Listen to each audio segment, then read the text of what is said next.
All right. So this is a technology laboratory with a mini project. As I told you, this has a 10 laboratory projects, laboratory programs, plus one mini project. The final exam would be for it is divided among these two. For lab programs, it is evaluated for the 60 marks, and 40 marks is given for the mini project demonstration, report, as well as the viva. The first lab program, the first set among the all the 10 programs, the first 5 programs, they require knowledge of the HTML. Then it requires the knowledge of the CSS. It requires the knowledge of the JavaScript. Now we already gone through all these three knowledge areas. We should be able to do these programs, which are very simple. The first one is write a JavaScript to design a simple calculator, perform the following operations: sum, product, difference, and quotient. What is the first lab program? We are going to design a simple calculator. Okay, so that calculator will have the four function: addition, subtraction, multiplication, and division. Uh, and to carry out that, we will use the HTML, we will use the styling CSS, and we will use the JavaScript. Second lab program, write a JavaScript that calculates the squares and cubes of a number from 0 to 10 and outputs HTML text that displays the resulting values in an HTML table format. So second lab program, what it will do, we have number 0 to 10, right? 0, 1, 2, 3, 4, 5, 6, 7, 8, 9, 10. And next, so you can think of a table structure, and I will display the squares of this number 0 to 10, then cubes of 0 to 10. That is the program you are going to write. So basically, you will use the HTML table to display the information. Third one, write a JavaScript code that displays text growing with increasing font size in the interval of 100 millisecond in red color. When the font size reaches 50 point or 50 pixels, it displays text shrinking in blue color. So you will have a text growing. It will start every 100 millisecond, it will start growing, and once it reaches the 50 pixel, it will start reducing. So when it is increasing, it will increase with the red color. When it is shrinking, it will shrink with the blue color, and it will shrink until it reaches a font size of a 5pt. Fourth one, develop and demonstrate HTML5 file that includes JavaScript that uses the function for following problems. One is parameter a string, output the position in the string of leftmost vowel. Parameter a number, the number with its digits in the reverse order. So these are the things we have to do. And next one is, fifth one is, design XML document to store information about a student in an engineering college affiliated to VTU. The information must include USN name, name of the college, branch, year of joining, email ID. Make up sample data for 3 students, create a CSS style sheet, and use it to display the document. We have to create a XML document. You have to use the CSS in this particular example, and rest of the programs, they relate to PHP programming that we will see when we complete the PHP server side scripting. First, we'll start with the first program, which is a simple calculator. So this is the program 1.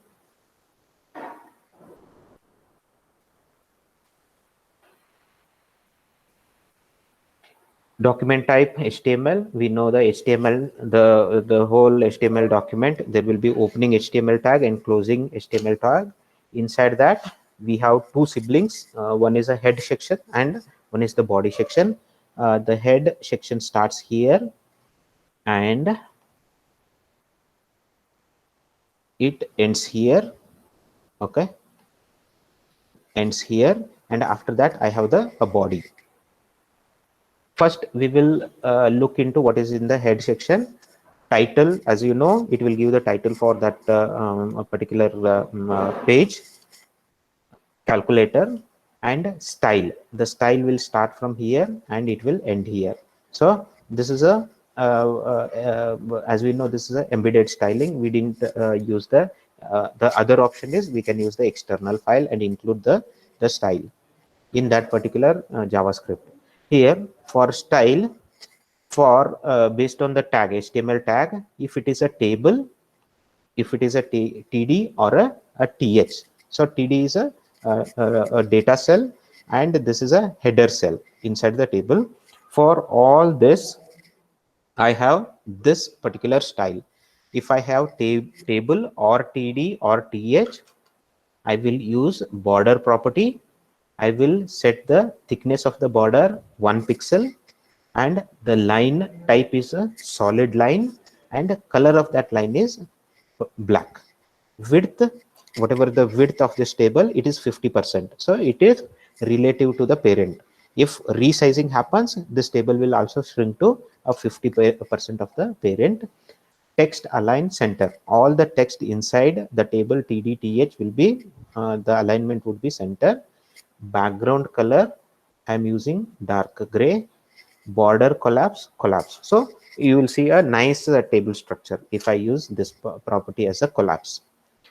This is for the table, and additionally for table I have set a margin as auto. So whatever is a default, that will be set.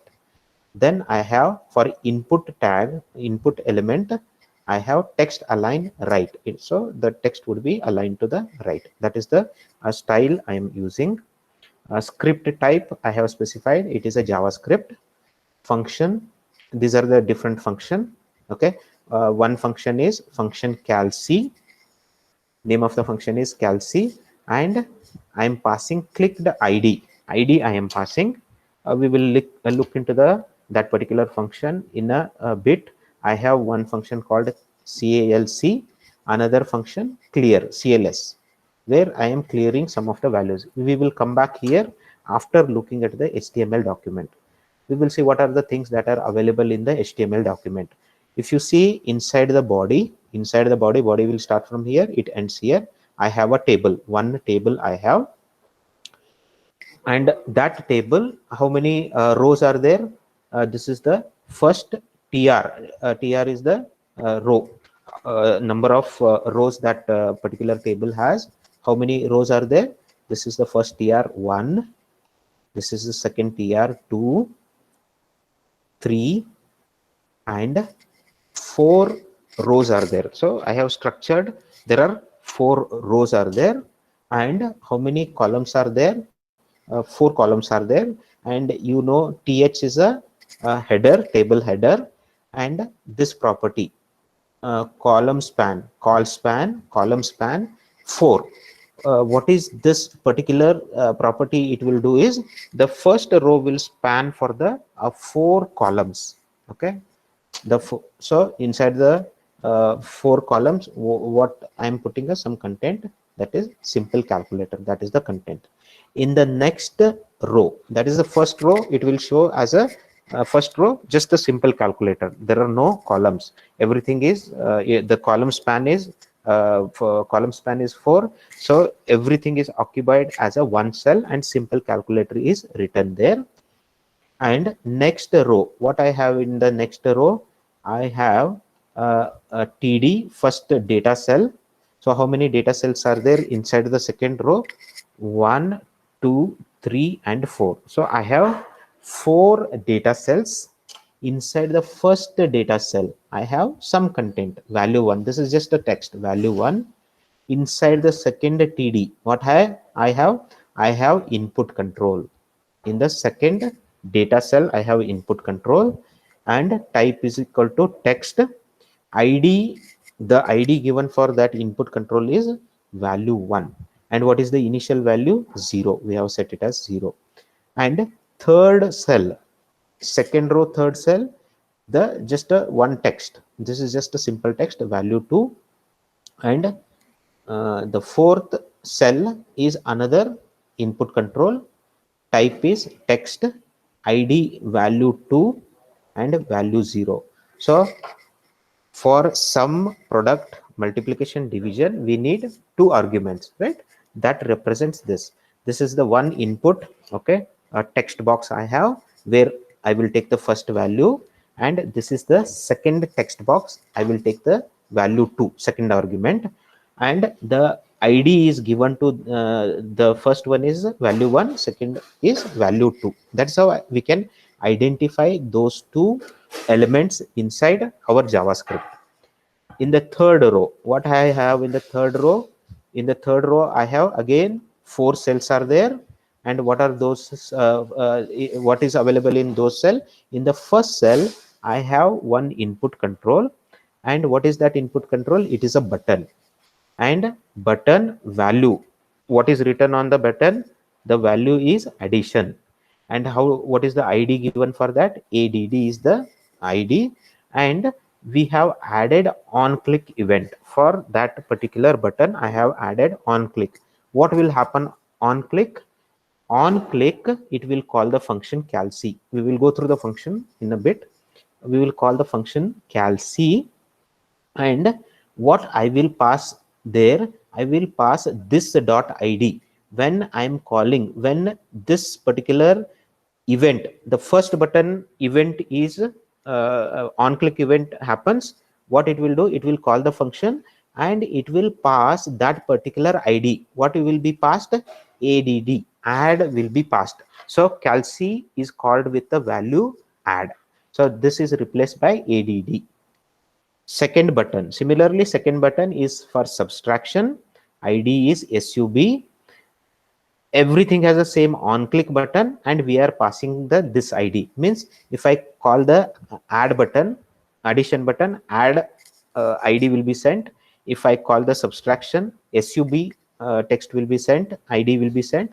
If I click on the multiplication button, mul will be sent to the calc. And if I click div, function is called with the div value. Okay, same function is called, but only the id is different based on which button you are clicking. So that is the third row. In the fourth row, how many rows are there? How many data cells I have? 1, 2 and 3.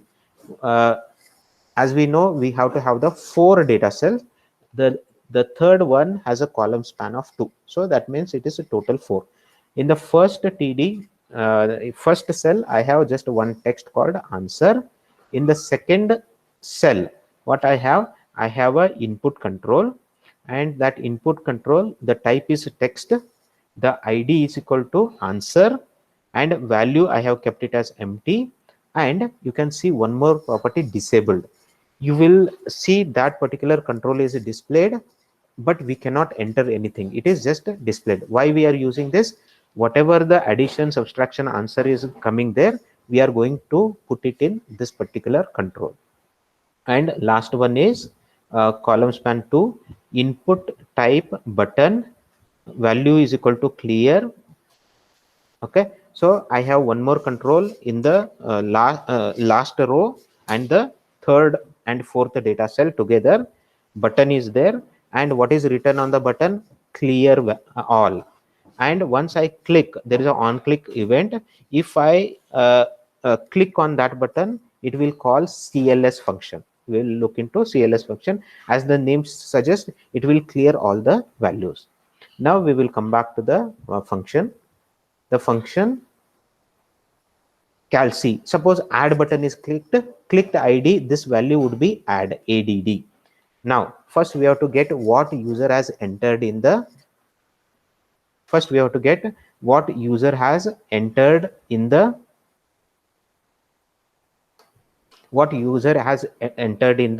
the first text box and the second text box. How to get it? We already know that. We know that document dot get element by id and value 1. So I will get the first input box, input box object I get, dot value. So whatever value is typed there, I will get that value.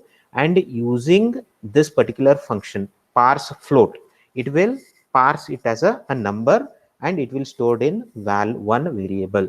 Similarly, document dot get element by id value 2. Where is that value 2? This is the value 2. This is value 1. This is value 2. It will same operation here. It will convert it to a number float and it will save it in val2. Now next I am checking if is not a number. If suppose the user has given this value, it is not a number, or second value is not a number. So first one is not a number, or second one is not a number, or both are not a number. If that condition is true, enter valid number. A message will come. It will say enter valid number.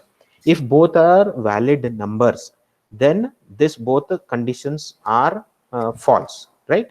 Then it will come here. Else if clicked id is equal to add. If that is true, user is clicked on the add button, what we will do, document dot get element by id answer. Where is the answer?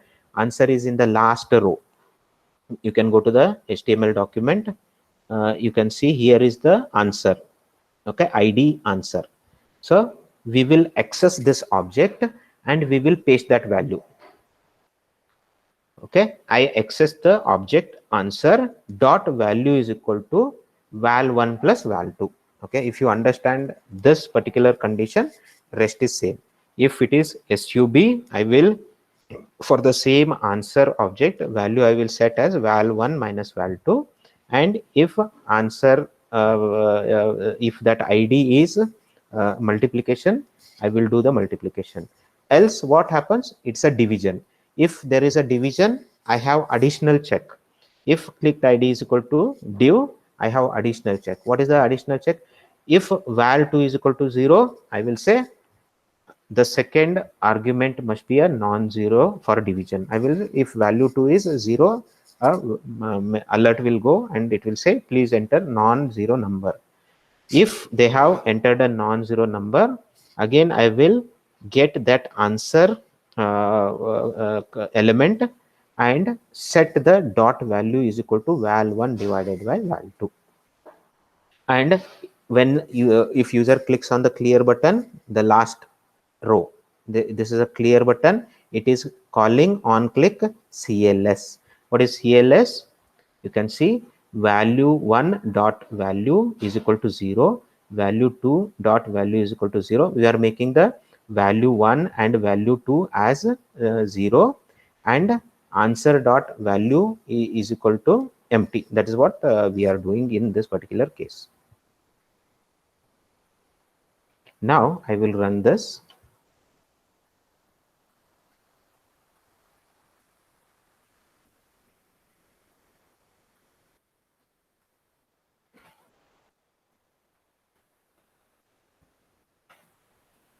This is the first program, program 1 CalC HTML. So you can see this title, whatever the title I have given, calculator, that is showing up here. That is the title.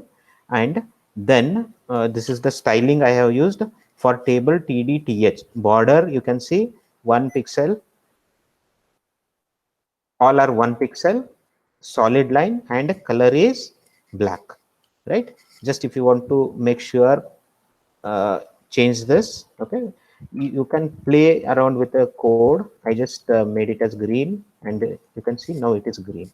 That is how where that is applied style, it is applied to the table, it is applied to the TD and TH, it has applied to everywhere.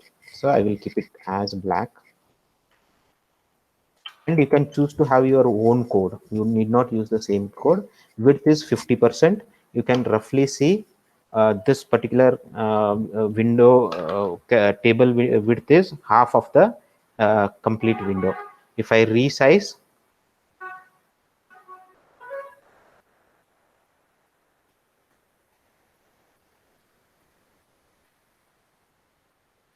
okay, let me change the width. So you can see the width is getting half. It will always be almost half of the particular window, and beyond certain thing it will be same.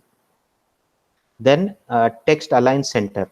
So all the texts are this is right, because for input we have different control. Everything else you can say it is a center.